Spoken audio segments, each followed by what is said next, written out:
We can't say the future without AI. I mean, there's no way around it. 50% of workers now believe AI is going to improve their experience. When I come into the meeting room, I need a way to incorporate my AI with what's going on in the meeting. It's almost a bring your own AI type of a concept. Most of what we do in our day-to-day is going to change significantly. Hear the latest AV trends and predictions in this episode of Crestron's Smarter Spaces podcast on your preferred podcast platform. The KISS principle has been around for a long time. Keep it simple, stupid. Are you going to get customers who really want the ins and outs, the nitty-gritty, all that? Don't overthink it. Don't overcomplicate it. Why don't we scrape away this mortar here, slide one of these bricks out, then using rope weave from strand to this hessian, rig up a kind of pulley system. So that when a guard comes in, he sets up a tripwire, gets laid out, and we put Rimmer in the guard's uniform, he leads us out, we steal some swords, and fight our way back to the bug. Or we could use the teleporter. On this episode of ResiWeek, we talk botnet and cybersecurity, workforce development, and making decisions easy. All this and more on this episode of ResiWeek. This is ResiWeek episode 487, Don't Have Time. Welcome to this episode of ResiWeek. This is your weekly roundup of all the latest news and stories for the residential AV industry.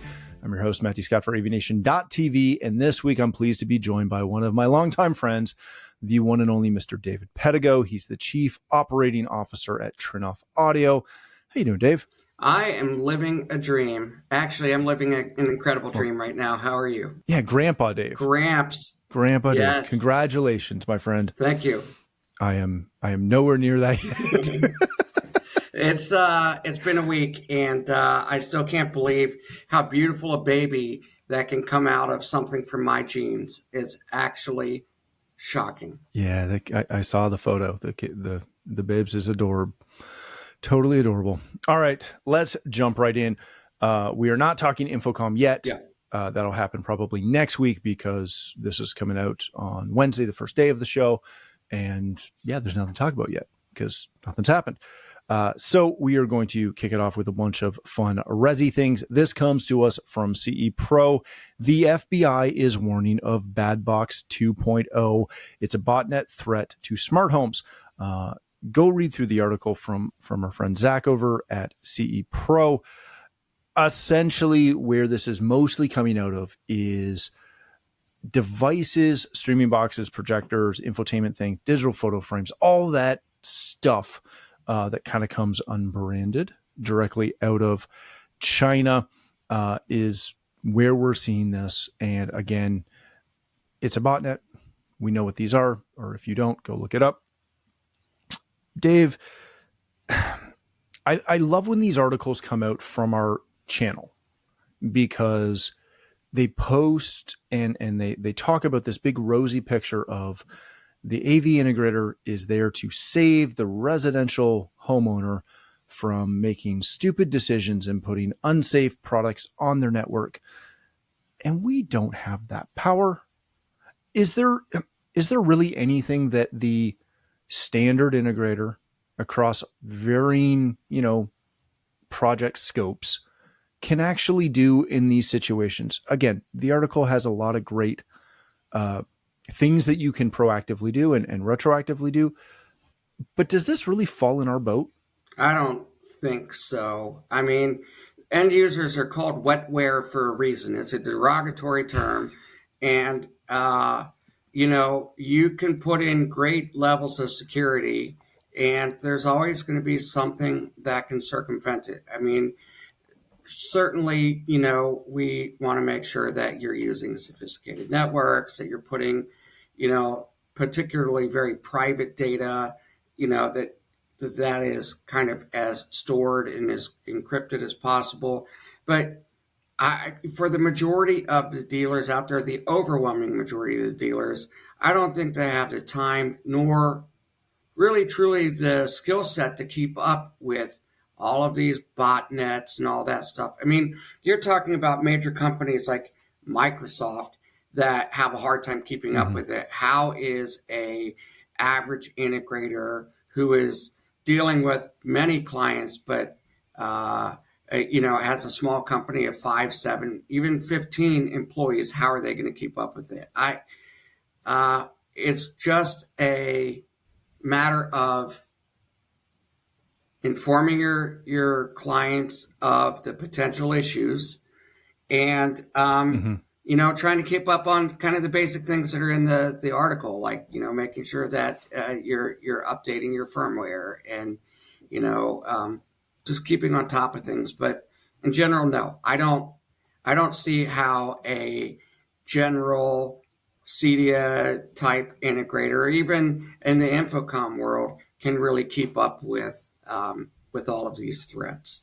Well, and I'm glad you brought up the InfoComm side of things, not because it's InfoComm or Avixa, but even in that world, most of those installations, as somebody who plays in that space, they're either installing on a completely separate network, or IT internally at whatever company or corporation they're working at is managing all that risk assessment and all of that jazz. Where I get kind of caught up on this is there's been years that we've gone to events and listened to the own the network conversation, right? Yeah. I love that as a concept. I have locked down networks for clients to the point where they can't add something without it being approved. Right. When I tell a client that we're doing that for their safety, how do you think that goes over? Not well. No, it's not well at all. They get pissed. Yeah. They're like, I spent all this money and I can't add my son's new whatever onto the network. Yeah. Why is it only on the guest Wi-Fi, which doesn't let him do anything? Well, we don't trust your son's friends, so we locked it down. Well, I take that off. I don't care. I've got nothing to hide. Where does our responsibility stop? I mean, I think, first, before even that question, it's that we as a society prefer convenience over security. Yeah. And that's just the way that it is. And I think that, it's more about expressing to the customer what the potential risks are, and that those vulnerabilities are outside of their scope of work. Yeah. And that's just it. These are sophisticated bots that are being put on by, foreign entities or domestic entities. And there's nothing that you can do about it. And you just assume risk by taking a lot of times commoditized devices, putting them onto your network, and then the activities that you do on a day-to-day basis also are exposing you to these threats, and it just is what it is. I mean, it was funny a few years ago, you heard a lot more about, basically getting your system locked up and you'd have to go and pay them in Bitcoin or whatever. And I haven't heard of that quite as much over the last couple of years. I don't know if you have or not, but it seems to me like it's not as bad, and I could be very wrong. It's not as bad now as it was maybe a few years ago, as security has tightened up. These larger manufacturers that are making these products are more aware, but who knows? I mean, it's a Wild West still, really. If I can somewhat tongue-in-cheek make a joke, there's been a little bit of a conflict in that area of the world where most of those things were coming from. And you can leave that to yourself to figure that one out. Mm-hmm. All right, let's change topics for a second. This comes to us from Residential Tech Today. CEDIA scores a legislative win for workforce development. One of the things from their recent Smart Home on Capitol Hill Day was to try and get some congressional support to expand the reach of the 529 savings plans, where you could use that towards post-secondary training, licensing, et cetera. Specifically, obviously, in our case, for the custom integration space, but obviously this applies to skilled trades, et cetera. Dave, obviously, advocacy is still a huge push of what CEDIA has been doing and what the industry needs to be doing in general. As we know, trades are declining still as far as availability of workforce. This is still in the bill space, right? Yeah. This has not been fully approved, hasn't been signed into law yet. Is there still a push? Is this something where integrators should be reaching out to their Congress people, to their senators, et cetera, to try and get them to support the bill that this is in? Let me break it up into two parts. I think Sure. Part one is just let's talk about CEDIA for a second. And the public advocacy part was, I was there for 14 years, and for many, many, many years, we had major wins, all done by Darren Reman at the time. And no one knew who Darren was and the work that he did. And it was the most important work that the association did. And because it kept dealers in business. In this instance, this is a little bit different of a policy, because this is more a policy to enable. The best way to put it is to enable dealers or people who are kids that are looking to get into trades to be able to spend money that was put into a 529 on, let's say, CEDIA training or whatever. Yeah. So this is, in a way, I won't say self-serving, but it is certainly in CEDIA's best interest that $521 or $529 could be spent on, say, CEDIA or AVIXA training. That being said, I think it's majorly important that you're able to do that. I think that we're starting to see, from a cultural perspective, the move towards people understanding that college isn't for everybody, that it's very expensive, and that the trades are needed. And so being able to use money that was invested for college into trade, be it smart home or be it electricians or plumbers or whatever, I think is brilliant. And so I do think that it is in the dealer's best interest to support this bill.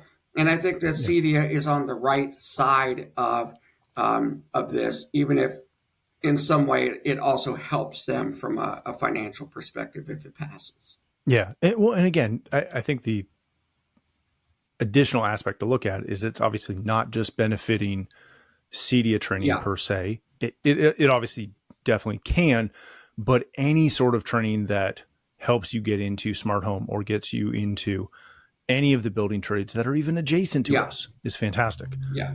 Because as we know, there's a huge and I don't know if it's part of the big beautiful bill. So I don't know which one this is. It's HR 1.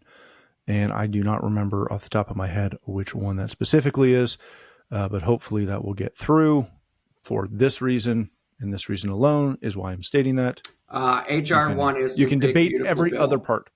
All right. So in this case, I'm incredibly happy about that bill. Other cases, contact me after for a full breakdown of my opinion on that bill.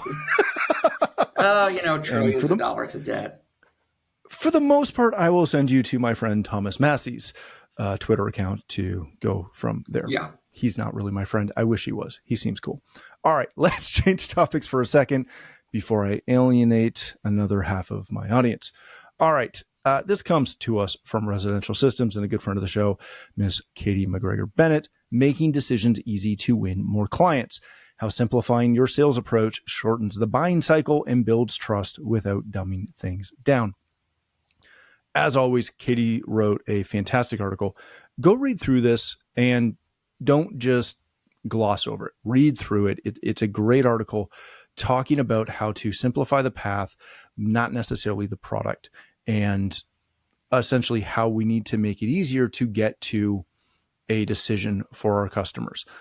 Dave, I want to get your opinion on this, but before we do, I was reading a business book a couple years ago, and they were talking about U-Haul. And U-Haul, everybody knows U-Haul, right? Yeah. They're great when you're in college. They're great when you're in this business and you need a couple extra trucks, all of those things. They found that one of the biggest strangleholds that they had, or funnel issues, was people would go online looking for a truck to rent for their move and could never figure out what they needed because they didn't know. And one of the marketing firms that was working with U-Haul said, we've got to make it easy so people understand what they need to do. And they broke it down into we're gonna label the back of the trucks that you see on the road with fits 2 queen beds, fits 4 queen beds, holds a 4-bedroom house. And it's plastered on every truck you see. And the management of U-Haul, if I remember the story correctly, was not in favor of this. So they did a pilot, and the pilot was phenomenally successful because it made it really easy, right? And it's the same principle of, if you do a mailer, don't send them to a QR code, which sends them to a website with a contact form and all this other jazz. Just put the stinking email right there, or the phone number right there where they can see it. Make it easy. When you read stuff like this, we've talked about, probably as long as I've known you, how as an industry we need to simplify our approach, our go-to-market strategy. And yet I continually see from the people I see online, from the people that flyer my house, ridiculous, over-the-top, complicated sales pitches for home technology. What is it going to take for us to figure out how to actually meet our customers where they are? ChatGPT. See, I was going to say Claude. Brock. It's funny. So, because I'm a grandfather now, back when I was just a newly formed father and working at CEDIA early on, and even then it became very familiar to me that I'd come up with a formula. And the formula was that you wanted to be successful in the industry, you needed 3 things. One is that the system that you put in needed to be reliable. And then the second one was that it had to be easy to use. And if it was not easy to use, people weren't going to use it. And then third was cool. No big deal. That easy to use should also go over to the communications that you were doing. We, as technical people by nature, tend to want to overcomplicate things. This is what you need to do. This is what it does. This is how it's going to improve your life. The end. Instead of talking about, and I'm the most guilty of this, about how many electrons are going to flow through this or that. No one gives a crap. And Katie breaks it down. The KISS principle has been around for a long time. Keep it simple, stupid. And that's really the case. Are you going to get customers who really want the ins and outs, the nitty gritty, all that? And that comes into your EQ instead of your IQ, and being able to read how the customer is reacting to those kind of things. But in general, no. Keep it easy, keep it simple. And Katie, who is the loveliest of ladies, put a spot on article about this for sure. And don't overthink it, don't overcomplicate it, for sure. I'm continually amazed at, because again, we get pitches from everybody all the time. Oh yeah. And I'm constantly amazed at how complicated some are that get either emailed to me, or heck, from our industry too, right? From suppliers. No doubt. That reach out, and you look at it and you have that thought of, I just want to buy this thing from you. I don't need, I was working on something the other day, and it's with a newer vendor of ours. It wasn't I wasn't buying Trinnov. Like, I was buying simple parts. We're not complicated. We're very easy to use. I know you're not. I wasn't implying you were. But as in, like, it's not in the price range that you play in. Oh, sure. Right? This was a very simple, like, couple $100. To open the account and get it running so that I could order this widget was days of work. And they wanted to send somebody out to have a sit down to go over our business and how they can help. And I'm like, listen, I am buying one thing from you. I don't care about your line. I'm buying one thing and one thing only. That's what I need from you. If you can do that, awesome. If not, I'll get it on Amazon or eBay. Well, and that comes because it's faster for me. That comes from greed too, which is people it's a combination. Always wanting to upsell instead of creating a lifetime relationship with a company. they're always wanting to upsell. But your point is spot on. So look at it this way, and because I'm a grandfather, I'm old, and in the 90s and 2000s, you would Sony, as an example, would sell TVs, and the people selling them would say, look at how many buttons are on the remote control. We have picture-in-picture, well knowing that nobody's using picture-in-picture. Anyways, the point being is that Steve Jobs came in and he figured out that with the Apple TV, my remote is going to have 6 buttons: up, down, left, right, enter, and menu. That's it. Mm-hmm. That's it. Yep. And what it was is simplicity is really, really, really hard. And that's actually, I said ChatGPT or whatever AI you want to use, but honestly, I actually mean it more than it's not in jest. Say, hey, take this complicated subject that I'm trying to explain and make it easy for somebody to use, and they'll break it down. I'm rewriting a course on understanding acoustics, and that I'm using that. So I'm taking all the real detailed stuff, putting it in there, and then saying 2 things. Hey, make sure that I haven't put any technical inaccuracies in there. And then, is there an easier way to explain this? And damn it. And simplify that's because this for me.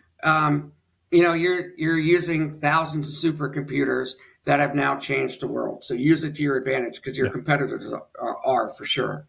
Definitely. All right, let's hit our last topic of the day, which kind of brings it back to the first topic of the day. NETGEAR is acquiring cybersecurity platform Exium, which is their secure access service edge platform, is going to be integrated into NETGEAR's core network offerings.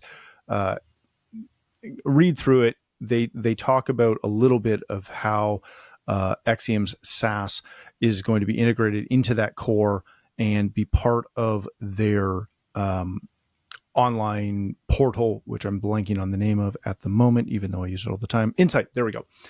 Their Insight Cloud for cybersecurity stuff. Dave, again, this kind of brings us back to the other side where we started. I love this because NETGEAR already has a fantastic product, but bringing in Exium should be very, very helpful.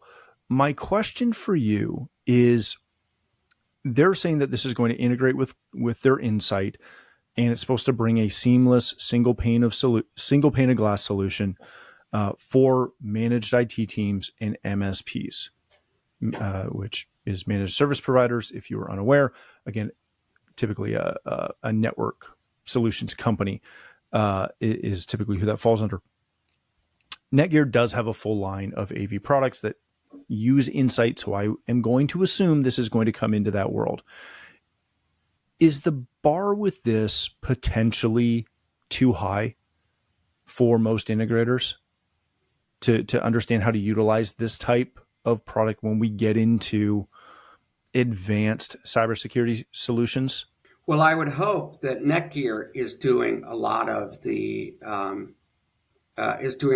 heavy lifting, and the new company that they have acquired, because I doubt that many at all specialize as a commercial or residential integrator with a primary focus on cybersecurity. So I don't know, but I would certainly hope that the heavy lifting is really not on the integrator's part, because they just don't have the time more than anything else. So let me ask you this then, because I would agree with you. I would assume, and again, it is an assumption because we haven't seen how this is going to go to market, but my assumption would be that there will be some profiles. You can enable them, select your concern or your threat level essentially, and then it's going to do its thing and show you information that then you can take that further if you want. My question is, which again kind of goes back to our first story, how deep should integrators offer any sort of cybersecurity? We used to do it in my company. We have subsequently got out of that. I don't want anything to do with it now. I wouldn't either. I think it's the risk reward, the cost risk reward is way away from you. So, no, I think that this is not something that is ultimately going to be lucrative, and is ultimately a greater potential liability than anything else. So, no, I've changed my mind on this too, because I'm sure that I've said back in 2014, 2012, oh, this is a great opportunity, and no, it's not. It's too too big a threat. It's too big an issue. Yeah, that's a great point. All right, let's leave it there. Dave, thanks so much for joining us. If people want to connect with you, learn more about Trinnov Audio, where can they do that? They can find me at Dave Pedigo on X, or they can just email me, dave.pedigo, P-E-D as in dog, I-G as in George, O, at Trinnov.com. Excellent. Thank you, sir. Thank you for joining us as well. If you'd like to connect with me, you can find me at Matt D. Scott on most of the socials. But more importantly, please visit AVNation.tv, where you'll find this show as well as a wide variety of other shows with all the verticals that we cover. When you visit the website, please take a moment to check out our supporters. We are extremely thankful for their support and ask that you check them out as well. Thanks again for watching. That's all the time we have for this episode of ResiWeek, the network for the AV industry. What are you listening to? This is AV. This is AVNation. This is AVNation. Hey listeners, it's your AV sneakerhead, Jennifer Weaver. Listen to AV Career Masterminds, where I chat all things job-related in the audio-visual industry. You can find AV Career Masterminds where you subscribe to podcasts.